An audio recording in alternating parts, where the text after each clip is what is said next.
शिवरायांच्या 12 किल्ल्यांचा समावेश युनेस्कोच्या वारसा यादीत करण्यात आलाय। जागतिक हेरिटेज म्हणून 12 किल्ल्यांचा समावेश केल्यानंतर सत्ताधाऱ्यांकडून हा जल्लोष करण्यात येतो। विधिमंडळ परिसरात हा जल्लोष करण्यात येतो। या ठिकाणी मुख्यमंत्री देवेंद्र फडणवीस, उपमुख्यमंत्री अजित पवार, उपमुख्यमंत्री एकनाथ शिंदे हे तीनही प्रमुख नेते उपस्थित आहेत। त्याचसोबत भाजपचे इतर काही मंत्री, शिवसेनेचे नेते देखील या ठिकाणी उपस्थित आहेत।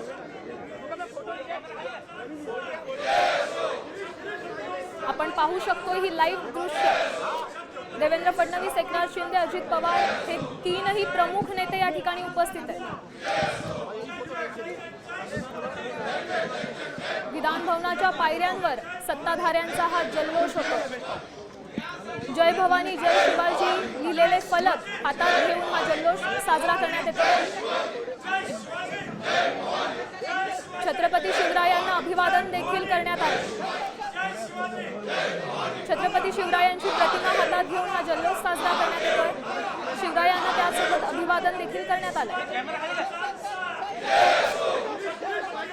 शिवरायांचे 12 किल्ले युनेस्कोच्या वारसा यादीत जागतिक हेरिटेज म्हणून त्यांचा समावेश करण्यात आला आणि त्यानंतर सत्ताधाऱ्यांकडून हा आनंदोत्सव साजरा करण्यात येतो। आपण पाहू शकतो मुख्यमंत्री देवेंद्र फडणवीस यांचं अभिनंदन करण्यात येत आहे। छत्रपती शिवरायांची प्रतिमा देऊन त्यांचं अभिनंदन करण्यात आलं। त्याचसोबत एकनाथ शिंदे आणि अजित पवारही तिथे उपस्थित आहेत, त्यांचंही अभिनंदन करण्यात आलं।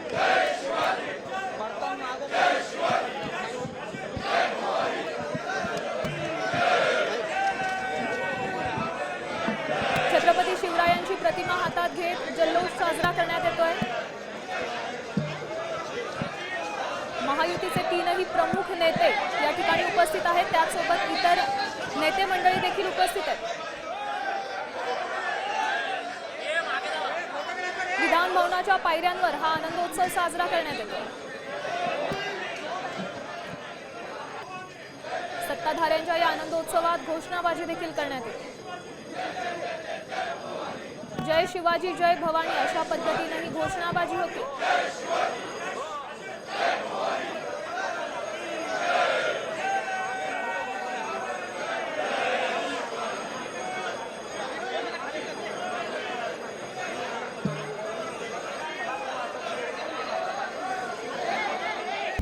आता isakal.com आहे देशातील नंबर 1 ची मराठी न्यूज वेबसाईट। प्रत्येक अपडेटसाठी isakal.com ला नक्की भेट द्या।